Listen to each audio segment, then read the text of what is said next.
कल कुछ numericals homework में दिए थे, तो सबसे पहले जल्दी से मैं उनका कुछ सॉल्यूशन आप लोगों को दे देता हूँ कि सॉल्यूशन किस तरीके से होगा, कि अगर किसी को कुछ इश्यू है तो वो देख ले उसको। डेटा बॉयल्स लॉ के न्यूमेरिकल्स हम कर रहे थे।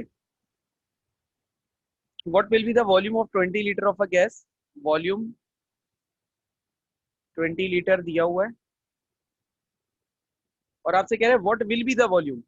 एक वॉल्यूम पूछ रहा है और एक वॉल्यूम दिया हुआ है 20 लीटर, तो ये V1 होगा और ये V2 मालूम करना है आपको। When it is compressed from 1 atm, pressure बता रहा है P1 1 atmosphere to 200 atmosphere, pressure P2 बता रहा है 200 atmosphere at constant temperature. Boyle's law का न्यूमेरिकल है तो टेम्परेचर कांस्टेंट ही होगा। सॉल्यूशन करते हैं। मैं स्टेप्स कम करूंगा अब, ठीक है ना। जो लास्ट कल की क्लास में जो स्टेप्स किए थे वो सारे स्टेप्स नहीं दोहराऊंगा।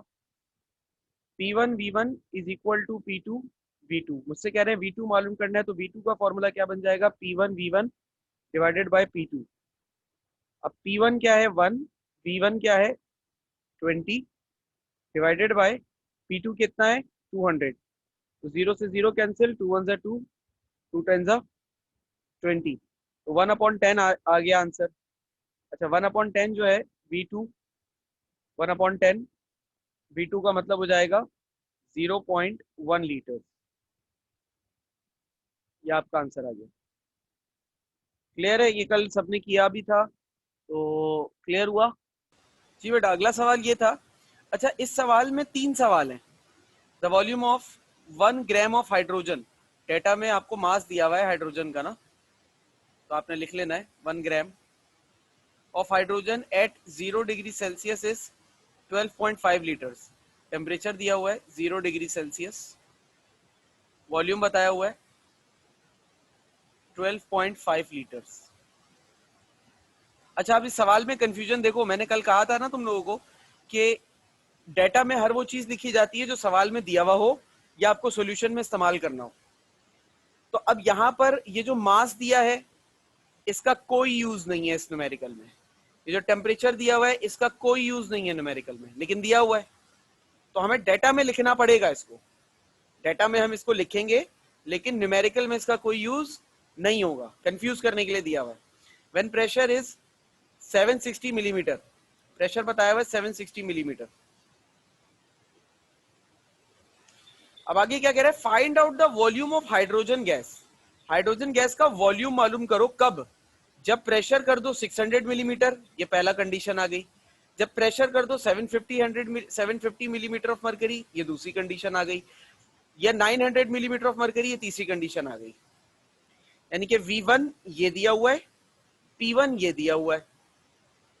अब पार्ट ए में आपको V2 मालूम करना है, जिसके लिए V2 मालूम कर रहे हैं, जिसके लिए P2 क्या दिया हुआ है आपको 600 मिलीमीटर। ठीक है, इसी तरीके से पार्ट बी में भी आपको V2 मालूम करना है और इसके लिए आपको P2 क्या दिया हुआ है सवाल में, देखो डेटा में जाके 750 मिलीमीटर।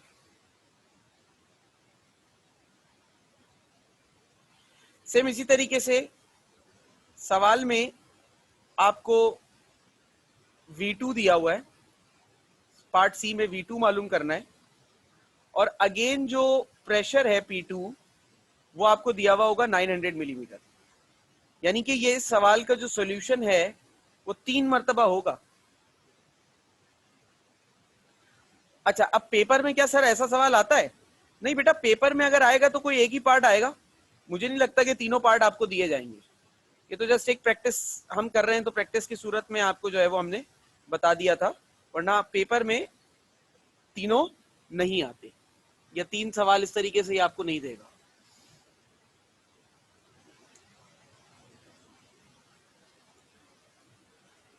अच्छा अब सॉल्यूशन करते हैं।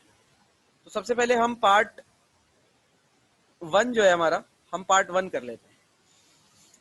अब पार्ट 1 के लिए देखो इसने डेटा में हमें वॉल्यूम बताया हुआ है, तो हमें बॉयल्स लॉ लगाना है। P1 V1 is equal to P2 V2। मालूम क्या करना है, V2 मालूम करना है ना पार्ट 1 में, पार्ट ए में, ए पार्ट सॉल्व कर रहा हूं, ठीक है। V2 का फॉर्मूला क्या बन जाएगा, P1 V1 divided bye P2 V2। अब P1 पुट करो, P1 कितना है 760 मल्टीप्लाई बाय V1 कितना है 12.5 डिवाइडेड बाय P2 देखो अच्छा P2 कितना आ रहा है 600। अब इनको मल्टीप्लाई डिवाइड करो और मुझे आंसर बताओ जल्दी से। वैसे आंसर यहाँ दिया हुआ है 15.83 लीटर्स, यही दिया हुआ है, यही आ रहा है आंसर, जल्दी चेक करके बताओ। जी सर यही आ रहा है। ठीक है 15.83 लीटर्स इसका वॉल्यूम आ गया। ये एक पार्ट सॉल्व हो गया। अब इसी के साथ मैं यहाँ पर दूसरा पार्ट भी सॉल्व करता हूँ, पार्ट बी। अब पार्ट बी के लिए भी अगेन फॉर्मूला तो बॉयज लो, ये P1 V1 is equal to P2 V2। अब V2 आपको निकालना है P1 V1 divided bye P2, ये आपका फॉर्मूला आ गया।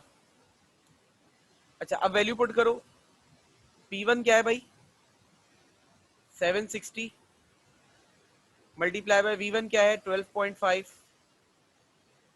डिवाइडेड बाय P2 क्या है 600, 750। ओ सॉरी 750, ठीक है। ये आ गया V2। अब मल्टीप्लाई डिवाइड करो, यहां पर आंसर क्या आ रहा है 12.66, यही आ रहा है आंसर। जी सर। Yes sir. 12.66 लीटर्स। ठीक है बेटा, पार्ट सी भी इसका सॉल्व करके दिखा देता हूं आप लोगों को, ताकि कोई हुज्जत बाकी न रहे।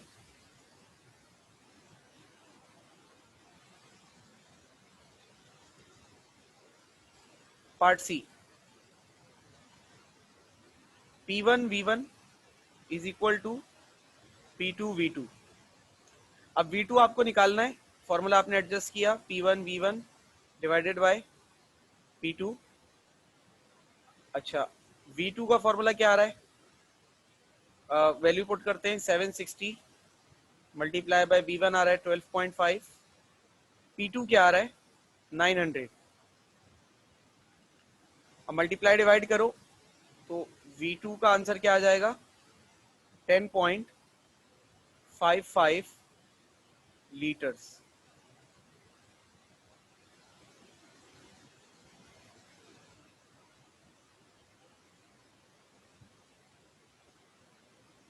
ये आ गया V2 का आंसर।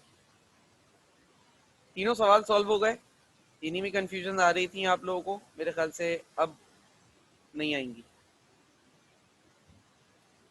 ठीक है भाई, और कोई सवाल किसी को या कंफ्यूजन अगर हो तो वो अभी भी पूछ सकता है।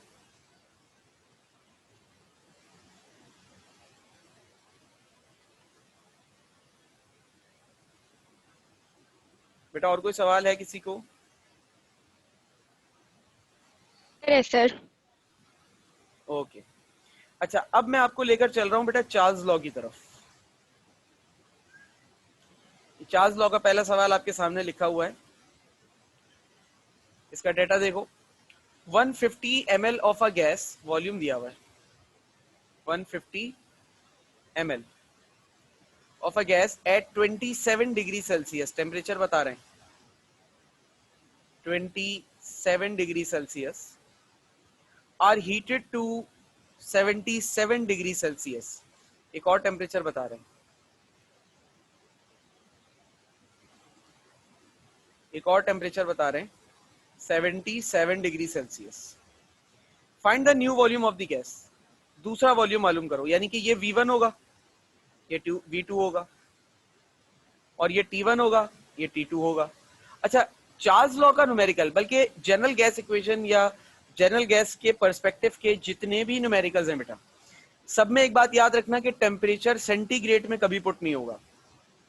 टेम्परेचर को लाजमी तौर पर आपको पुट करना पड़ेगा केल्विन्स में। अब यहाँ मुझे सेंटीग्रेड में टेम्परेचर नजर आ रहे हैं दोनों, तो इनको मुझे केल्विन में कन्वर्ट करना पड़ेगा। कैसे होगा कन्वर्ट? जो टेम्परेचर सेंटीग्रेड की वैल्यू है उसमें 273 प्लस कर दीजिए। जब 273 प्लस करेंगे तो आंसर आपका केल्विन में आ जाएगा। सिंपल, बहुत सिंपल कन्वर्जन है। 77 में अगेन 273 प्लस किया तो यहां आंसर आ जाएगा 350 केल्विन्स।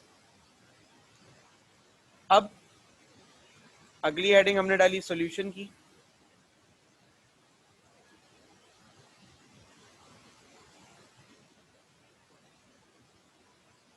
अब अकॉर्डिंग टू चार्ल्स लॉ,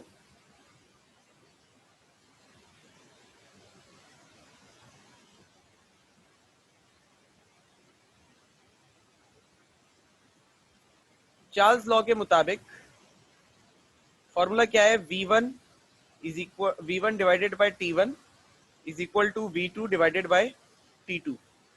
अब आपको फॉर्मूला किसके लिए मालूम करना है? V2 के लिए ना, तो V2 को इधर ही रहने दो, V2 के साथ जो कुछ है उसको दूसरी तरफ भेजो। अब अगर इधर T2 डिवाइड हो रहा है, इसको जब दूसरी तरफ भेजूंगा तो ये V1 से मल्टीप्लाई हो जाएगा इज इक्वल टू V2। ठीक है, अब फॉर्मूला ऐसा अच्छा नहीं लग रहा, खूबसूरत नहीं लग रहा, घुमा के लिख लो बेटा। यहाँ पे कर रहा हूँ, उसके आगे सॉल्यूशन कंटिन्यू। जब फॉर्मूला को घुमाऊंगा तो क्या हो जाएगा? V2, मतलब इसको रिवर्स कर दिया, V2 is equal to V1 multiply by T2 divided by T1। अब V1 की वैल्यू क्या आ रही है? 150 मल्टीप्लाई बाय T2 की वैल्यू क्या आ रही है? 350। T1 की वैल्यू क्या आ रही है? 300।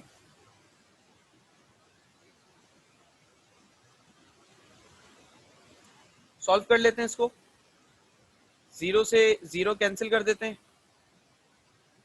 और बल्कि इसको इस 0 से ये 0 कैंसिल करो।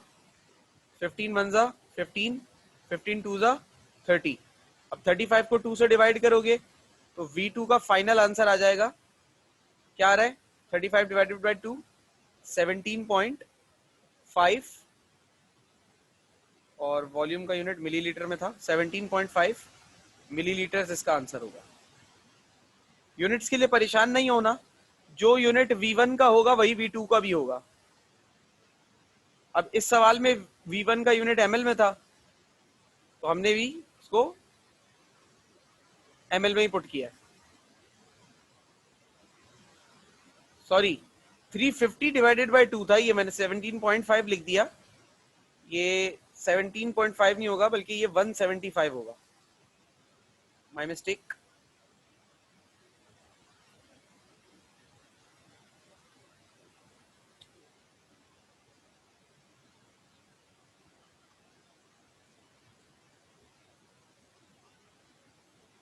जी, ये हो जाएगा 175 मिलीलीटर।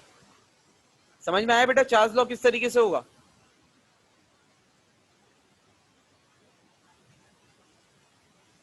बेटा समझ में आया? Yes sir. ठीक है। अच्छा, अब ये अगला न्यूमेरिकल भी मैं खुद ही करा रहा हूं, जरा देखो।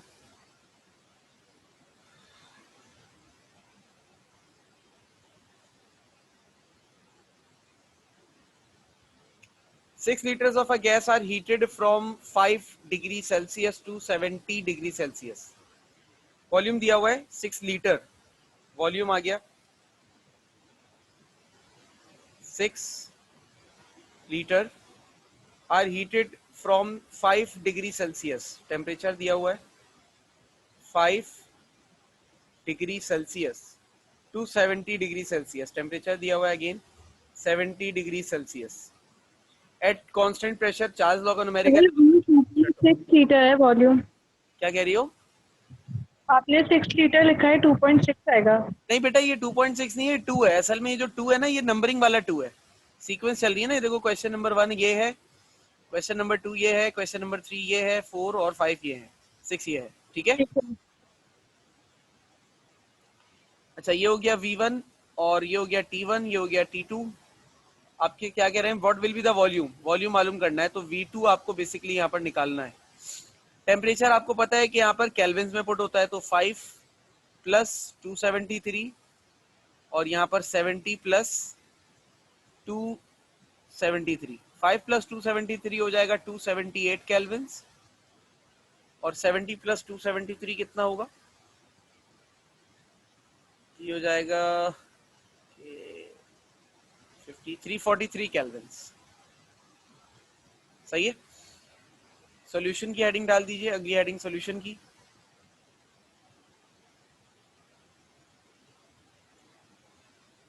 अब फॉर्मूला आपने अकॉर्डिंग टू चार्ल्स लॉ लगाया, V1 is equal to V1 divided by T1 is equal to V2 divided by T2। अब फॉर्मूला आपने एडजस्ट करना है किसके लिए, V2 के लिए ना, तो V2 को यहीं रहने दीजिए, बाकी सब कुछ दूसरी तरफ भेज दीजिए। फॉर्मूला में डायरेक्ट एडजस्ट कर रहा हूँ अब, ठीक है ना। V1 divided multiply by T2 divided by T1, जैसे ऊपर एडजस्ट किया था ना, स्टेप्स वैसे ही हैं, बस मैंने एक स्टेप कम कर दिया। अब मैं फॉर्मूला में वैल्यू पुट कर रहा हूँ। V1 क्या है, V1 की वैल्यू देखो डाटा में 6 litres. V2 is equal to, V1 की वैल्यू क्या आ रही है 6 मल्टीप्लाई बाय T2 की वैल्यू देखो, T2 की वैल्यू 343 डिवाइडेड बाय T1 की वैल्यू क्या आ रही है 278। इनको मल्टीप्लाई डिवाइड करोगे तो V2 का आंसर जो आना चाहिए वो आना चाहिए 7.40 लीटर्स। कैलकुलेट करो जरा, बताओ यही आंसर है या कुछ और आ रहा है। यही है सर। ओके सर यही है। ठीक है बेटा, गुड। ये दूसरा न्यूमेरिकल हो गया। अब आ जाओ बेटा तीसरे न्यूमेरिकल की तरफ। डेटा फॉर्मूला शीट मैंने पहले ही लिखवाई थी आप लोगों को।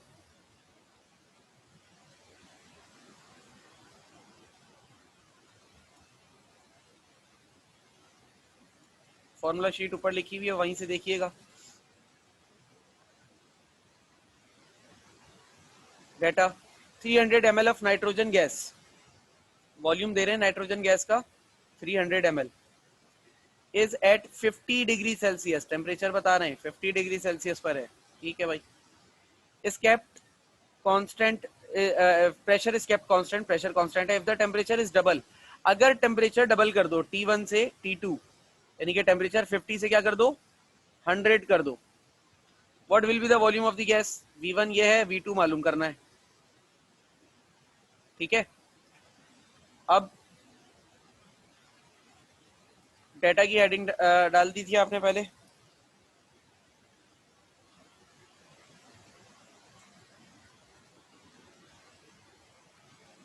सॉल्यूशन करें।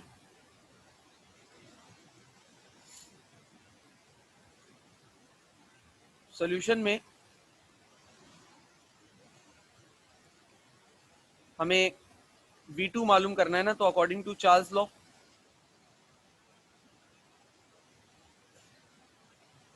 अकॉर्डिंग टू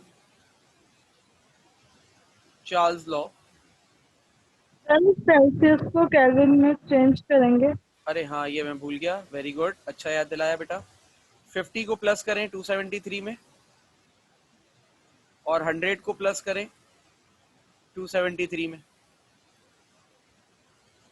50 को 273 में प्लस करेंगे कितना हो जाएगा 27 और 23 523 हो जाएगा ये। 323। ओ सॉरी, हाँ ये हो जाएगा बेटा 323 केल्विन्स, और 100 प्लस करेंगे तो ये हो जाएगा 373 केल्विन्स। अब चार्ल्स लॉ के मुताबिक फॉर्मूला क्या है, V1 divided by T1 is equal to V2 divided by T2। Formula आप एडजस्ट करें, V2 बराबर आ जाएगा V1 multiply by T2 divided by T1 के, ठीक है। अब यहाँ पे मैं वैल्यूज पुट करूंगा, तो देखो V2 किसके बराबर आ रहा है, V1 क्या आ रहा है भाई 300 मल्टीप्लाई बाय T2 किसके बराबर आ रहा है 373 डिवाइडेड बाय T1 किसके बराबर आ रहा है 323। इनको मल्टीप्लाई डिवाइड करोगे तो आंसर आ जाएगा 346.43 ml। आंसर आ जाएगा 346.43 ml। मल्टीप्लाई डिवाइड करके देखो, आंसर यही आ रहा है, मैच करो। जी सर। यही है सर। ठीक है, तो ये आंसर आ गया आपका। तो ये 3 न्यूमेरिकल्स आज की क्लास में आपने कर ली है। अब ये 3 न्यूमेरिकल्स का स्क्रीनशॉट ले लो जल्दी से, ये आपका होमवर्क है। इसके बाद क्लास ऑफ।